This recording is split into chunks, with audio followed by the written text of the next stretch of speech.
আমি আপনি এই পৃথিবী থেকে যাওয়ার আগে এমন ভাবে যেন যেতে পারি কোনো মানুষের হক যেন আমার আপনার উপরে না থাকে।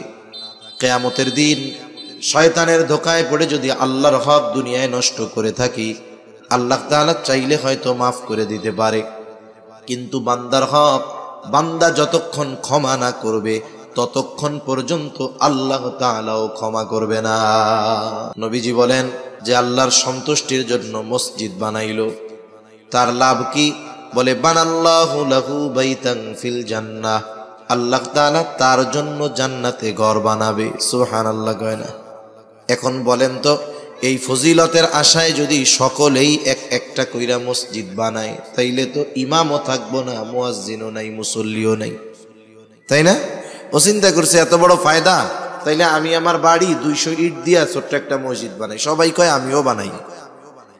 এখন সবাই যদি একটা মসজিদ বানায়, তাইলে তো আর ইমামও পাওয়া যাবে না, মুসল্লিও পাওয়া যাবে না, একাই পড়তে হবে। মুহাদ্দিসিনে কেরাম বলেন উদ্দেশ্য হইল যে মসজিদ বানানোর কাজে অংশগ্রহণ করবে, যতটুকু সামর্থ্য ততটুকু দিয়ে তার জন্য আল্লাহ জান্নাতে ঘর বানাবে। সুবহানাল্লাহ। তাহলে মসজিদ বানানোর কাজে সামান্য অংশ থাকলেও, শরীক থাকলেও যদি জান্নাতে ঘর পাওয়া যায়, যেই লোকটার পরিপূর্ণ একটা ইয়তীমের অভিভাবকত্ব নেওয়ার সামর্থ্য নাই, সে যদি ইয়তীমের একটা বিষয়ের দায়িত্ব নেয়, আশা করা যায় আল্লাহ তাআলা জান্নাতে নবীর সাথে তাকে থাকার সুযোগ করে দিবে ইনশাআল্লাহ। নবীর সাথে জান্নাতে থাকতে পারার সুখবর সাহাবায়ে কেরামের কাছে সবচেয়ে বড় আনন্দের ছিল। হযরত আনাস রাদিয়াল্লাহু তাআলা আনহু বলেন, একদিন এক গ্রাম্য সাহাবী নবীজির কাছে আসছে। নবীজি আরেকজনের সাথে কথা বলতেছে।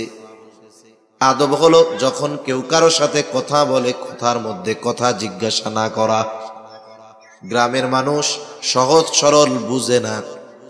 নবীজি ওই ব্যক্তির সাথে কথা বলতেছে, সে তাড়াহুড়ো করে নবীজির কাছে গিয়া বলে, ইয়া রাসূলুল্লাহি মাতাস সাআহ, হে আল্লাহর রাসূল, কিয়ামত কখন হবে? নবীজি কিছু বলেন না। লোকটা দাঁড়িয়ে আছে, অপেক্ষা করতেছে। ওই ব্যক্তির সাথে নবীজি কথা শেষ করবার পরে জিজ্ঞাসা করতেছেন, ওই লোকটা কোথায় যে আমাকে জিজ্ঞাসা করলো কিয়ামত কখন হবে? এবার লোকটা বলে, ইয়া রাসূলুল্লাহ, আমি জিজ্ঞাসা করেছি, কিন্তু এই জিজ্ঞাসার মধ্যে তার উদ্দেশ্যটা ভিন্ন মনে হচ্ছিল।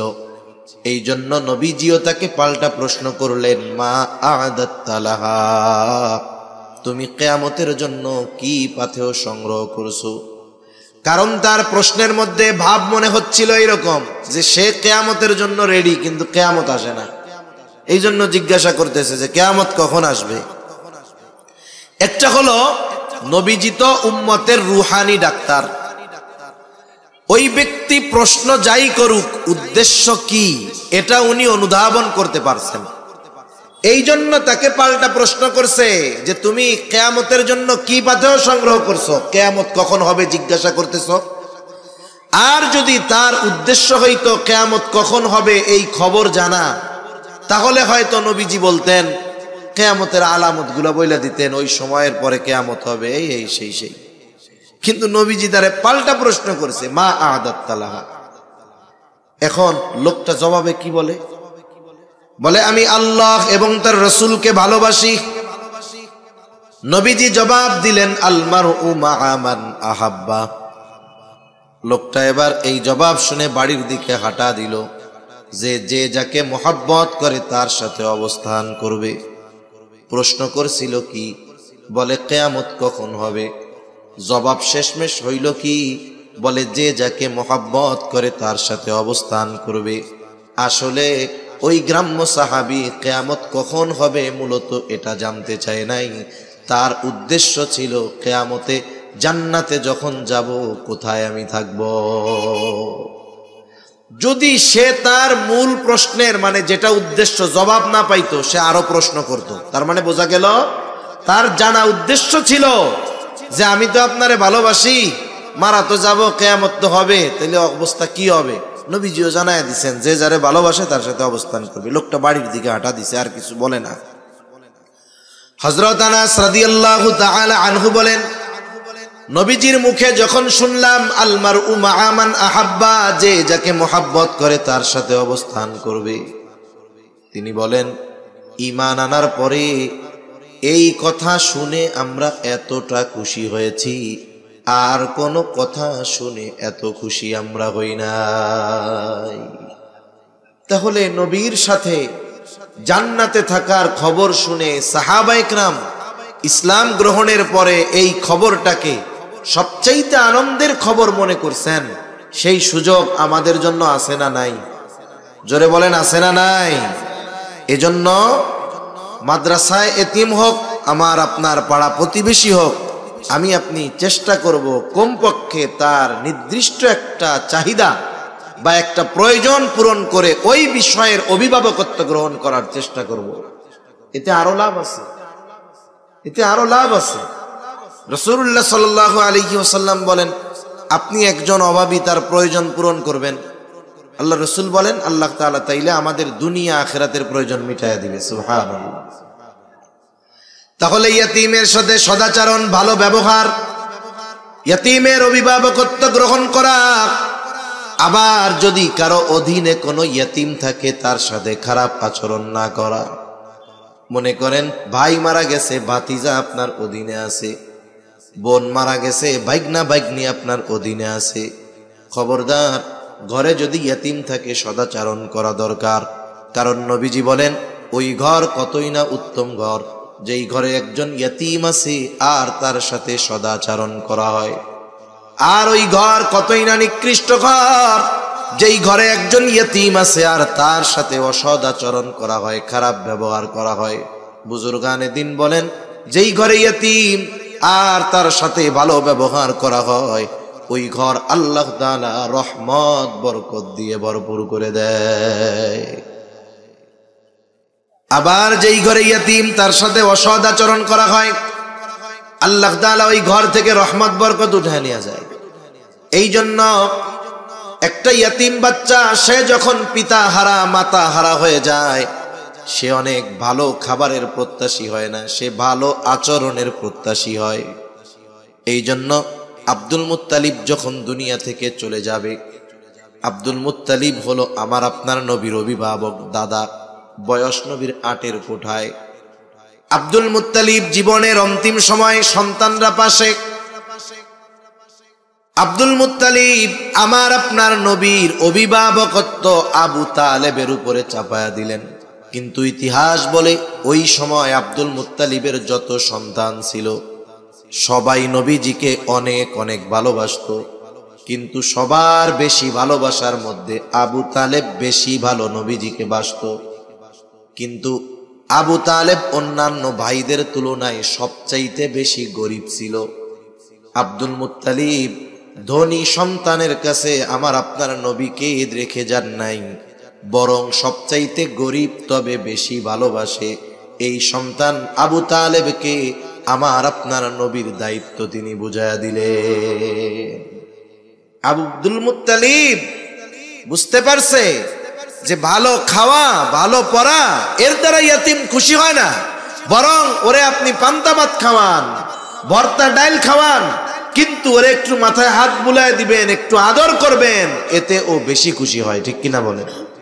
এজন্য আব্দুল মুত্তালিবের অন্যান্য ধনী সন্তানদের কাছে আমার আপনার নবীকে আব্দুল মুত্তালিব দিয়া যায় নাই। বিষয়টা এমন না যে অন্যান্য চাচারা ভালোবাসতো না, তারাও সর্বোচ্চ ভালোবাসতো, কিন্তু সবার চাইতে বেশি আব্দুল মুত্তালিবের সন্তান আবু তালেব আমার আপনার নবীরে বেশি ভালোবাসতো, কিন্তু গরিব বেশি আবু তালেব। আর মরার সময় ওসিয়ত করেছে আব্দুল মুত্তালিব তুমি এখন থেকে মুহাম্মাদের অভিভাবক। সুবহানাল্লাহ। এজন্য ঘরে যদি এতিম থাকে, আত্মীয় স্বজন হতে পারে, অনাত্মীয় হতে পারে, ইয়তীম যদি থাকে আমরা তাদের সাথে ভালো আচরণ করলে তাদের যত লাভ তার চাইতে আমাদের বেশি লাভ। ঠিক কিনা বলেন? আবার অনেক মানুষ আছে ইয়তীমের অভিভাবক। অভিভাবক বলতে শুধু যে তাকে খাওয়াবে পড়াবে এমনটা নয়, বরং সে বালেগ হওয়া পর্যন্ত তার সম্পদগুলাও রক্ষণাবেক্ষণের দায়িত্ব তার। ছোট মানুষ কিছু চিনে না, বুঝে না, কিন্তু অনেক মানুষ আছে, অনেক চাচা আছে, আত্মীয় আছে, এই ইয়তীম বাচ্চা ছোট, এই সুযোগ গ্রহণ করে ইয়তীমের সম্পদ ভক্ষণ করে ফেলে।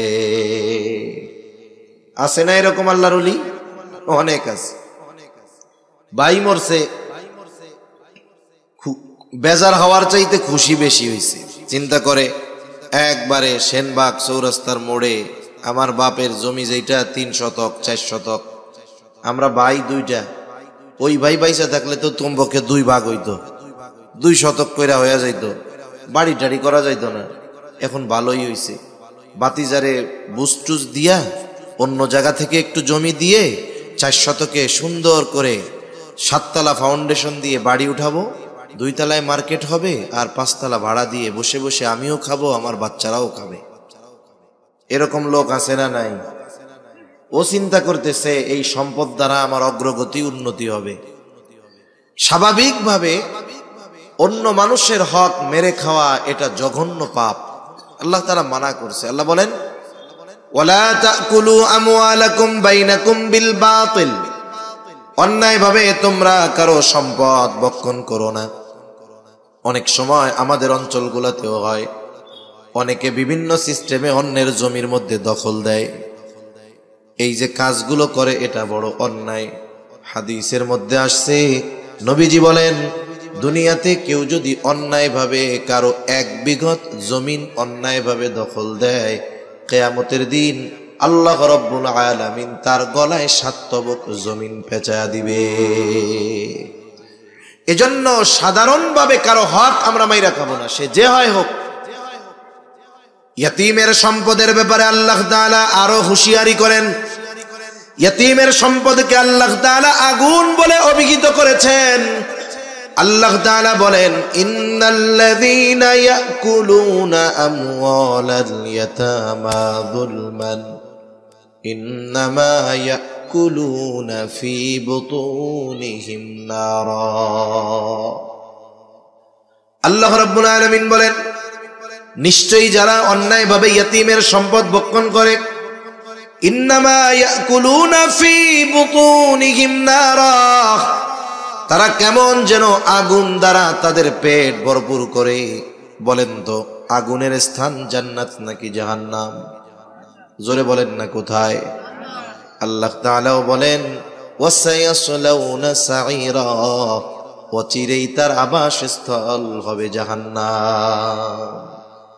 এজন্য ইয়তীমের সম্পদ যদি কারো কাছে থাকে, কেউ যদি ইয়তীমের অভিভাবক হয়, তার সম্পদ যদি তার কাছে থাকে, খবরদার এই সম্পদ ভক্ষণ করা যাবে না। তাহলে কি হবে? এই সম্পদ ভক্ষণ করার কারণে জাহান্নামে যাওয়া লাগবে। এ বিষয়ে আর লম্বা কথার প্রয়োজন নাই। মূল কথা হলো, আমার আপনার নবী ইয়তীম ছিলেন। আল্লাহ তাআলা নবীকে ইয়তীমদের সাথে সদাচরণের নির্দেশ দিয়েছেন। যদিও মনে হয় নবীজিকে দিয়েছে, কিন্তু উদ্দেশ্য কিয়ামত পর্যন্ত সব উম্মত, যে খবরদার, ফাআম্মাল ইয়াতীমা ফালা তাকহার, তোমরা ইয়তীমকে ধমক দিবা না, তার সাথে খারাপ আচরণ করবা না। কারণ ইয়তীমের সাথে ধমকের সুরে কথা বলা, এটা ছিল আবু জেহেলের খাসলাত। আবু জেহেল কি করত? আবু জেহেলের খাসলাত আসছে তাফসীরের মধ্যে, যে যখন কোনো সম্পদশালী ব্যক্তি একেবারে জীবনটা সংকটময় অবস্থায় পৌঁছায়া যাইত, এখন তার সম্পদ আছে, নাবালক বাচ্চা আছে, কিন্তু এগুলো দেখার মতো কোনো লোক তার নেই। এই ধরনের লোকের কাছে আবু জেহেল যাইত, যে বলতো, ভাই রে, তুমি তো মনে হয় বেশি দিন আর বাঁচবা না, বাপসাপ তো ভালো না, তুমি মরার পরে তোমার সম্পদের কি হবে, সন্তানের কি হবে? এগুলো তো মানুষে খাবে, তোমার সন্তান সম্পদ বঞ্চিত হবে। এক কাম করো, সবার সামনে তুমি মারা যাওয়ার পরে তোমার এই সন্তান সম্পদের অভিভাবক হিসাবে আমারে ঘোষণা করে দিয়ে যাও, ওসিয়ত করে দিয়ে যাও। লোকটা চিন্তা করে, কথা তো ঠিক, আবু জেহেল যদি আমার সম্পদ সন্তানের দায়িত্ব নেয়, তাইলে অন্যান্য যে শেষরা বাটপার মাটপার আছে, ওরা তো দ্বারের কাছেও ঘেসবে না, ঠিক কিনা বলেন? এক মুরব্বী কয়, টাকা নিরাপদে রাখতে চাও, সবার সামনে এলাকার সবচাইতে বড় ডাকাতের কাছে টাকাটা জমা রাখবা। সবার সামনে যদি রাখো, দেখবা ও এমন বুজুর্গি দেখাবে, জীবন দিয়ে তোমার সম্পদের হেফাজত করবে, সবার সামনে দিবা। তাহলে ওই লোক চিন্তা করে, আবু জেহেলের কাছে যদি রাখা হয়, তাইলে অন্যান্য গুলা তো আর তাকানোরই সাহস পাবে না, দখল তো বহুদূর। এবার সবার সামনে বলতো আমি মারা যাওয়ার পর আমার সন্তান সম্পদের সব দায়িত্ব আবু জেহেলের। এবার লোক তো মরে গেছে, ছোট বাচ্চাটা, তার সম্পদ আবু জেহেলের কাছে, সে চাইলে ঠিক মতো দেয় তো না। আবার যখন বড় হয়ে গেছে, প্রাপ্তবয়স্ক, এবার বলে আমার সম্পদ আমারে বুঝাইয়া দেন। এইবার কি করত? সম্পদ বঞ্চিত করত, খারাপ আচরণ করত, কাছে গেলে ঘাট ধাক্কা দিয়া বাইর করে দিত। তার মানে এই যে ইয়তিমের সম্পদ ভক্ষণ করা, ইয়তিমের সাথে অসৎ আচরণ করা, এটা কোনো মুমিনের আলামত নয়, মুমিনের আচরণ নয়, এটা আবু জেহেলের আচরণ। ঠিক কিনা বলেন? এজন্য আমরা ইয়তিমদের সাথে ভালো ব্যবহার করব। আমরা অনেক সময় গরিব হইলে ইয়তিম মানুষ, পোলাপান, বাপ মা বাইসা আছে, দুইজনে মিলা মেহনত করে মানুষ বানাইতে পারে না, দুষ্টু হয়ে যায়। আর ওর বাপও নাই মাও নাই, ও একটু চঞ্চল দুষ্টু হতে পারে। এই কারণে অনেক সময় আমরা তাদের জন্য কষ্টদায়ক শব্দ ব্যবহার করি। এ ধরনের কোনো কথা বলবো না যাতে একটা ইয়তিম কষ্ট পায়। তাহলে আল্লাহ তাআলা 1 নাম্বার বললেন তোমাদের রিজিক সংকীর্ণতার 1 নাম্বার কারণ তোমরা ইয়তিমকে সম্মান করো না, তার মানে ইয়তিমের হক আদায় করো না। 2 নাম্বার আল্লাহ তাআলা বলেন ওয়ালা তাহাদ্দুনা আলা তুআমিল মিসকিন। আল্লাহ তাআলা এখানে বলতেছেন যে তোমরা মিসকিনদেরকে খানা প্রদানে উৎসাহ দাও না। এখানে দ্বিতীয় বিষয় উল্লেখ করার দ্বারা প্রথম বিষয় এর মধ্যে এমনিতেই পাওয়া যায়। মূল কথা কি? যে তোমরা নিজেরা ইয়তিমদেরকে, মিসকিনদের খানা দাও না, অপরকেও খানা প্রদানে উৎসাহ দাও না। এখন বলেন, যে নিজে খাওয়ায় না সে কি আরেকজনকে বলবে যে তুমি খাওয়াও? বলবে না, স্বাভাবিক বিষয়। তার মানে সে অপরকেও নিরুৎসাহিত করে, নিজেও আবার উৎসাহী না, খানা খাওয়ায় না মিসকিনদের। অথচ খানা খাওয়ানো এটা ফজিলতের কাজ। রাসূলুল্লাহ সাল্লাল্লাহু আলাইহি ওয়াসাল্লামের কাছে একজন লোক আসছে, এসে জিজ্ঞাসা করে আইয়ুল ইসলামি খাইর, ইসলামের মধ্যে সর্বোত্তম আমল কোনটা, কাজ কোনটা? নবীজি উম্মতের রূহানি ডাক্তার। একই প্রশ্নের জবাব ব্যক্তি ভেদে নবী ভিন্ন রকম দিতেন। এই ব্যক্তির এই প্রশ্নের জবাবে নবীজি বলেন তুতঈমুত তাআম ওয়া তাকরাউস সালাম আলা মান আরাফতা ওয়া মান লাম তারিফ। নবীজি বলেন তুমি মানুষকে খানা খাওয়াও, আর পরিচিত অপরিচিত সবাইকে সালাম দাও। এখানে খানা খাওয়ানোর কথা নবীজি বলছেন, কোনো স্তর বিন্যাস করেন নাই, এমনটা নবী বলেন নাই গরিবরেই খাওয়াবা, ধনীরে খাওয়াবা না। একজন গরিব অসহায় সেও যদি আল্লাহ তাআলার সন্তুষ্টির জন্য একজন কোটিপতিকে খানা খাওয়ায়, তাহলে এই খানা খাওয়ানোরও ফজিলত আছে। এখন বলেন, যার খাবার প্রয়োজন নাই, অভুক্ত নয়, তাকে যদি আল্লাহর জন্য খানা খাওয়ানো হয়, সেখানে যদি সওয়াব থাকে, তাহলে যে অভুক্ত, খাবার যার প্রয়োজন, তাকে খাওয়াইলে সওয়াব বেশি না কম? নিঃসন্দেহে বেশি। এর দ্বারা 2টা কাজ হয় সাধারণভাবে। 1 নাম্বার কাজ হলো খানা খাওয়ানোর সওয়াব হয়। 2 নাম্বার, এই যে তার খাবারটা প্রয়োজন ছিল, প্রয়োজন মেটানো হয়। আর নবীজি সাল্লাল্লাহু আলাইহি ওয়াসাল্লাম বলেন, এক মুসলমান যদি অপর মুসলমানের প্রয়োজন মিটিয়ে দেয়, যে অপর মুসলমানের প্রয়োজন মিটিয়ে দিবে, আল্লাহ রাব্বুল আলামিন দুনিয়া আখিরাতে তার প্রয়োজন মিটায় দেয়। এই যে শীতের আগমন, শীত তো মুমিনের জন্য ইবাদতের বসন্ত। কারণ এই সময় রাত লম্বা, পরিপূর্ণ ঘুম হয়ে যায়, রাত 3টায় 4টায় ঘুম পরিপূর্ণ হয়ে যায়। আবার ফজর শুরু হয় সেই 5টার সময়। ইচ্ছা করলে নামাজি এই সময় তাহাজ্জুদ বেশি পড়তে পারে, অন্যান্য আমল করতে পারে। শীতের সময় দিন ছোট হওয়ায় রোজা রাখতে পারে। আবার এই শীতের আগমন যখন ঘটে, অনেকের আবার কষ্টের কারণ যদি তার শীত বস্ত্র না থাকে। আমরা আমাদের আশেপাশে খুঁজে খুঁজে দেখব কাদের শীতবস্ত্র নাই, শীতবস্ত্র নাই। আমরা তাদেরকে একটা জ্যাকেট কিনে দিলাম, একটা কম্বল কিনে দিলাম, 500-700 টাকায় ভালো মানের, মোটামুটি গরম লাগে, শীত নিবারণ হয়, এরকম কম্বল পাওয়া যায়। কিনে দিলে দেখা গেল 2-3 জন পরিবারের মানুষ উপকার হলো।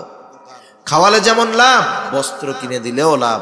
হাদিসের মধ্যে আসছে, নবীজি বলেন, কেউ যদি বস্ত্রহীন কোনো মুমিনকে বস্ত্র কিনে দেয়, তাহলে সে ওই যে বস্ত্র পরিধান করাইলো বস্ত্রহীনকে, কি হবে বলে, কিয়ামতের দিন আল্লাহ তাআলা তাকে জান্নাতের সবুজ পোশাক পরিধান করায়া দিবে। তাহলে আমরা বস্ত্রহীন যারা তাদের বস্ত্র দিব, অন্নহীন যারা মিসকিন তাদেরকে আমরা খানা খাওয়াবো। খানা খাওয়ালে লাভ। কেন বলে, একে তার প্রয়োজন মেটানো হবে, দ্বিতীয়ত খানা খাওয়াইলেই তো লাভ আছে। আবার যদি এই মিসকিন অভুক্ত আমার আপনার প্রতিবেশী হয়, তাহলে খানা খাওয়ানোটা ঈমানের সাথে সম্পৃক্ত বিষয়। কারণ নবীজি সাল্লাল্লাহু আলাইহি ওয়াসাল্লাম বলেন, ওই ব্যক্তি মুমিন নয় যে নিজে পেট পুরে খায়, তার প্রতিবেশী অভুক্ত থাকে। এজন্য আমি আপনি ভালো মন্দ খাই, কিন্তু আমার আপনার প্রতিবেশীর দিকে খেয়াল করা দরকার। হাদিসের মধ্যে আসছে, নবীজি বলেন, তোমরা তোমাদের তরকারির মধ্যে ঝোলের পরিমাণ বাড়িয়ে দাও। কেন বলে, যাতে তোমরা তোমাদের প্রতিবেশীর খোঁজ খবর নিতে পারো। এই হৃদ্রতা ভালোবাসা আমাদের মধ্যে দরকার। এজন্য আমরা খেয়াল করব যে আমার আপনার প্রতিবেশী যদি মিসকিন থাকে, অসহায় থাকে, অভুক্ত থাকে, তাহলে আমরা তাদেরকে খানা দিয়ে সহযোগিতা করব। বস্ত্রহীন থাকলে তাদের জন্য বস্ত্রের ব্যবস্থা করে দিব, কাপড়ের ব্যবস্থা করে দিব। এখন বলেন, এখন যদি আমরা খানা খাওয়াই লাভ, তবে খানাটা খাওয়াইতে হবে দুনিয়ার স্বার্থে না। কার স্বার্থে? আল্লাহর স্বার্থে, আল্লাহর জন্য। অনেক সময় অনেকে প্রতিবেশী মিসকিন অসহায়দেরকে দেখে, খাবার দেয়, পোশাক দেয়। এখন একটা কাজ করার কথা বলছে যে আমার এই কাজটা কইরা দে। ও এখন বললো আমি পারবো না, ব্যস্ত আছি। কত খাওয়াইছি তো গো, তোর গার জামাটাও তো আমাগো, এখন একটা কাম কইছি তুই কইরা দিলি না। এই যে খোটা দিল কি দিল না, কি কামটা করলো? খাওয়াইয়া যাওয়ার অর্জন করছিল, সব শেষ, সব শেষ। এজন্য আমরা খানা খাওয়াবো আল্লাহ তাআলার জন্য। কার জন্য? জোরে বলেন। আল্লাহর জন্য খানা খাওয়ালে লাভ, আখিরাতের লাভ, দুনিয়ার লাভ। এই যে আত্মীয় স্বজন অনেক সময় দাওয়াত দিয়া, বিয়া বাড়িতে আপনার ছেলের অলিমা করতেছেন, দাওয়াত দিয়া খাওয়ান, ফজিলত আছে না নাই? ফজিলত আছে। আবার অনেক জায়গায় খাওয়াইয়া টেবিল পাইতে টাকা নেয়, ফজিলত আছে না নাই? এই কাম আসেনি আপনাকে ওইদিকে? ফজিলত আছে না নাই? কেন নাই? কিছু কয় না, টাকা তো আছে, আছে আছে, নগদ নগদ টিয়া কেন? হায় হায়। আমরা খানা খাওয়াবো কার জন্য? যারেই খাওয়াই, ধনীরে খাওয়াই, দরিদ্ররে খাওয়াই, আত্মীয় স্বজনকে খাওয়াই, যাকেই খাওয়াই, প্রতিদানের আশায় খাওয়াবো না। কার জন্য? সাহাবায়ে কেরাম আল্লাহর জন্য খানা খাওয়াইতেন। আল্লাহ তাআলা কোরআনুল কারীমের মধ্যে জানায় দেন তারা কি জন্য খানা খাওয়ায়। বলে, ইন্নামা নুতঈমুকুম লিওয়াজহিল্লাহি লা নুরিদু মিনকুম জাযাআও ওয়ালা শুকুরা।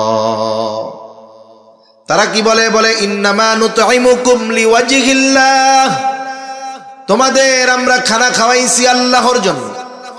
যেহেতু আল্লাহ তাআলার জন্য খানা খাওয়াইছি, লা নুরিদু মিনকুম জাযাআ, তোমাদের কাছে আমরা কোনো প্রতিদান চাই না, টাকা পয়সা চাই না, কিছুই চাই না। ওয়ালা শুকুরা, প্রতিদান বহুদূর। এই খানা খেয়ে তোমরা আমাদেরকে ধন্যবাদ দাও, আমাদের কৃতজ্ঞতা প্রকাশ করো, এটাও চাই না। কারণ খানা খাওয়াইছি আল্লাহ তাআলার জন্য, প্রতিদান তিনি আমাদেরকে দিবে। অনেক সময় মানুষ আছে না যে উপকার করছে, উপকার করে পরে আবার বলে, দেখ লোকটা রে, এত উপকার করলাম, ধন্যবাদও দিল না। এই যে ধন্যবাদের আশা করা, চলে আসতো, আচ্ছা, ধন্যবাদও দিল না, এরকম বলে কি বলে না? তার মানে সে এই ভালো কাজের প্রশংসা আশা করে। আমরা মানুষকে যদি খানা খাওয়াই, তারা যদি আমাদেরকে ধন্যবাদও না দেয়, আমরা কি বেজার হব বলেন? সে যা করে করুক, আমি তো খাওয়াইছি আল্লাহর জন্য, প্রতিদান দিবেন কে? আল্লাহ। তাহলে 2 নাম্বার, রিজিক সংকীর্ণতার কারণ মিসকিনদের খানা না খাওয়ানো, অপরকে উৎসাহ প্রদান না করা। রিজিক সংকীর্ণতার 3য় কারণ, ওয়াতাকুলুনাত তুরাসা আকলাল লাম্মা, জাম্মা। বলে তোমরা ওয়ারিসি সম্পদ সব একা ভক্ষণ করে ফেলো। কত মানুষ আছে বাবা মারা গেছে, বোনদেরকে তাদের হক বঞ্চিত করে, এমন ভাই আছে না নাই? ওই বোন যতদিন তার হক ভাইদের কাছ থেকে বুঝে না নেয় ততদিন কত আদর কত যত্ন। যখন বোন নিজের হক ভাইয়ের থেকে বুঝে নেয়, বলে সম্পদ তো নিলি না, সম্পর্কটা শেষ করে গেলি। আছে না এরকম? ফুফুদের হক বঞ্চিত করে, চাচাদের হক বঞ্চিত করে। মনে রাখতে হবে, আমি আপনি এই পৃথিবী থেকে যাওয়ার আগে এমন ভাবে যেন যেতে পারি কোনো মানুষের হক যেন আমার আপনার উপরে না থাকে। কিয়ামতের দিন শয়তানের ধোকায় পড়ে যদি আল্লাহর হক দুনিয়ায় নষ্ট করে থাকি, আল্লাহ তাআলা চাইলে হয়তো মাফ করে দিতে পারে, কিন্তু বান্দার হক বান্দা যতক্ষণ ক্ষমা না করবে ততক্ষণ পর্যন্ত আল্লাহ তাআলাও ক্ষমা করবে না। এজন্য নবীও দুনিয়া থেকে চলে যাওয়ার আগে, কয়েকদিন আগে সব সাহাবা একরামকে একত্রিত করছেন এবং বলছেন, তোমরা যদি কেউ কোনো কিছু আমার কাছে পাও না থাকো, চেয়ে নাও, কারণ আমি চাই না আমার কাছে কেউ কিছু পাও না থাকবে আর এই অবস্থায় আমি আল্লাহর সামনে দাঁড়াবো। এজন্য আমাদের নিয়ত থাকবে, চিন্তা থাকবে এরকম যে দুনিয়ায় একটু কম খাই, দুনিয়ায় একটু লস হোক, কিন্তু আখেরাতে যেন লস না হয়। ঠিক কিনা বলেন? একজন পায়, তারে দুনিয়ায় একটু বেশি দিয়ে দিলাম, আমি একটু দুনিয়ায় কম পাইলাম, কিন্তু আখেরাতে অন্যটা খাইয়া দুনিয়ায় একটু, আখেরাতে যেন আমার সবকিছু হারাতে না হয়। এ চিন্তা যদি আমাদের থাকে তাহলে দেখবেন ত্যাগের চিন্তা ভাবনা থাকবে, একটু বেশি দিলেও গায়ে লাগবে না। কিন্তু এখন কি হয়, আমরা দেখি গ্রাম অঞ্চলে বিশেষ করে প্রতিবেশীর সাথে প্রতিবেশীর সামান্য 2 ইঞ্চি 3 ইঞ্চি জায়গা নিয়ে ঠেলা ঠেলি মারামারি, ও কয় আমার, ও কয় আমার, গেঞ্জাম মামলা হামলা আছে না নাই?